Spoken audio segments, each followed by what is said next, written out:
Hello guys and welcome to my YouTube channel. So today I will discuss cross product or vector product. In my last lecture I have discussed a dot product.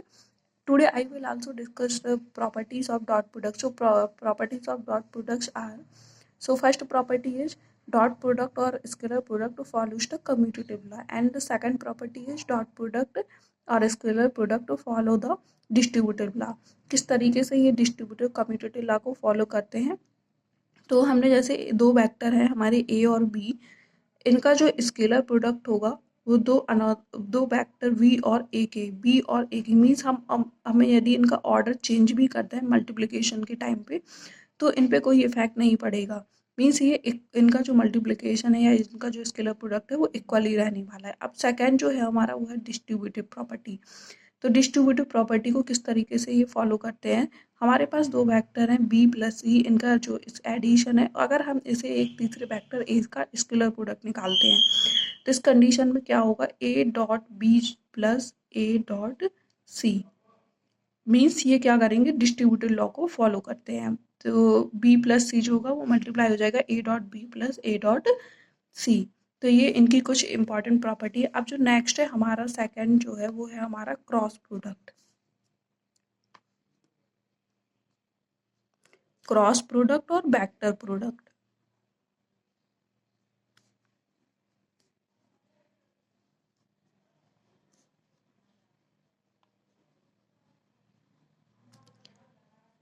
क्या होता है cross product. So cross product is basically defined by the relation A cross B is equal to magnitude of A magnitude of B and sine theta N cap. So here N cap is unit vector that is perpendicular to what A and B. So cross product जो है basically हमारा हमारे पास यदि दो vector हैं ए और B, ए और B हमारे पास दो वेक्टर है, इनके बीच में एक एंगल थीटा फॉर्म हो रहा है, तो इनके बीच का जो क्रॉस प्रोडक्ट होगा वो किस तरीके से निकाला जाएगा, A cross B equal to magnitude of A magnitude of B sine theta N cap. इनके बीच का जो साइन एंगल है उससे, साथ ही साथ एक वेक्टर जो एन कैप है वो इनके परपेंडिकुलर होगा। यहाँ पर ये एन कैप जो होगा वो परपेंडिकुलर होगा व्हाट ए एंड बी के।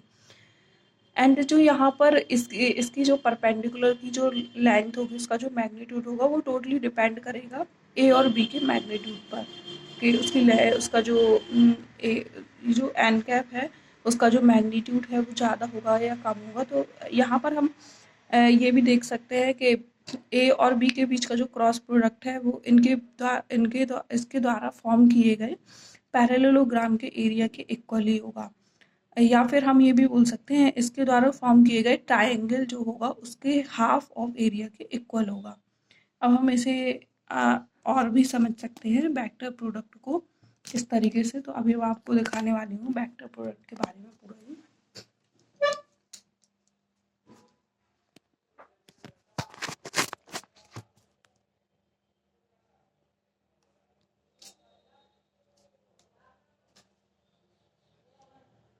तो मेरे पास यहाँ पर ये दो वेक्टर है ए, ये वेक्टर ए है एंड ये वेक्टर हमारा बी है। ये वेक्टर ए वेक्टर बी, इनके बीच में एक एंगल थीटा है।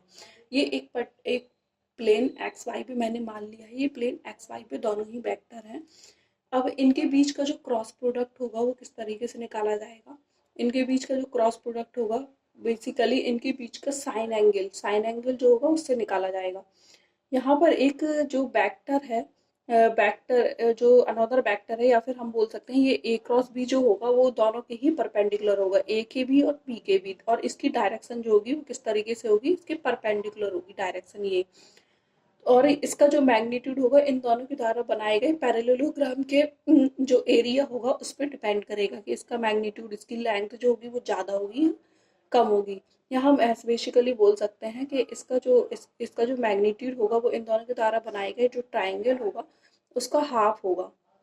तो इस तरीके से इन दोनों को हम निकाल सकते हैं। अब बेसिकली हम जब ए और बी के बीच के एंगल को इंक्रीज डिक्रीज करते हैं तो उससे सी किस तरीके से इफेक्ट होता है। अभी हमने ए और बी लिया है, बी क्रॉस ए हम यदि लेते हैं, दोनों के ही ऑर्डर को चेंज कर देते हैं, तो उस कंडीशन में क्या होगा, जब हम बी क्रॉस ए लेंगे तो ए क्रॉस बी की जो डायरेक्शन होगी वो क्या होगी, हमारी बी क्रॉस ए की जो डायरेक्शन होगी वो क्या हो जाएगी, डाउनवर्ड हो जाएगी। अभी हमारी ए क्रॉस बी की कंडीशन में अपवर्ड थी, अभी क्या हो जाएगी हमारी डाउनवर्ड हो जाएगी।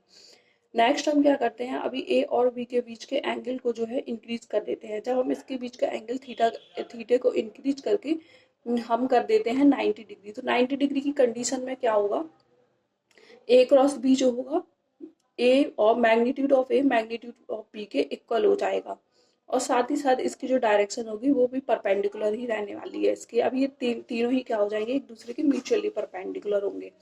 नेक्स्ट जो कंडीशन है हमारी, अब हम थीटा को डिक्रीज करने वाले हैं और इसकी एंगल को जीरो करने वाले हैं। अभी इन दोनों के बीच का जो एंगल है वो जीरो हो चुका है। जब एंगल जीरो हो गया है तो ए और ए क्रॉस बी क्या होगा, तब ए क्रॉस बी क्या हो जाएगा हमारा जीरो हो जाएगा। दोनों ही अब इस कंडीशन में क्या होगा, दोनों ही जो हमारे वेक्टर है वो सेम डायरेक्शन यानी कि एक ही वेक्टर को रिप्रेजेंट कर रहे हैं, और थीटा जो है इनके म्यूचुअली परपेंडिकुलर, यानी कि जो इनका ए क्रॉस बी या ए क्रॉस ए जो होगा वो क्या हो जाएगा, इसके ही परपेंडिकुलर रहने वाला है। तो इस कंडीशन में ए क्रॉस ए जो होगा वो हमारा जीरो हो जाएगा। ठीक है, मीन्स इन दोनों के द्वारा कोई भी ना तो ट्राइंगल फॉर्म होगा ना ही पैरेललोग्राम फॉर्म होगा, कोई भी स्ट्रक्चर फॉर्म नहीं होने वाला है, एक स्ट्रेट लाइन ही फॉर्म होने वाली है। तो इसलिए इसका जो ए क्रॉस ए जो होगा वो जीरो होगा हमारा।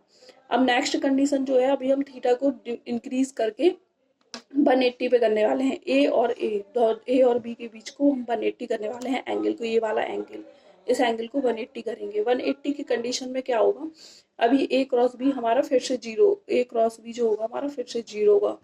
क्यों जीरो होगा, एक्चुअली ये दोनों अपोजिट डायरेक्शन में होंगे, साथ ही साथ एक स्ट्रेट लाइन में होंगे, किसी अदर तरह के स्ट्रक्चर को फॉर्म नहीं कर रहे होंगे, जैसे कि पैरेललोग्राम हो गया या फिर हमारा ट्राइंगल हो गया। तो इस तरीके के स्ट्रक्चर को फॉर्म नहीं कर रहे हैं, तो इसलिए इनका जो ए क्रॉस बी होगा इस कंडीशन में भी जीरो ही रहने वाला है। Okay, so thank you very much. Channel subscribe my YouTube channel for further updates.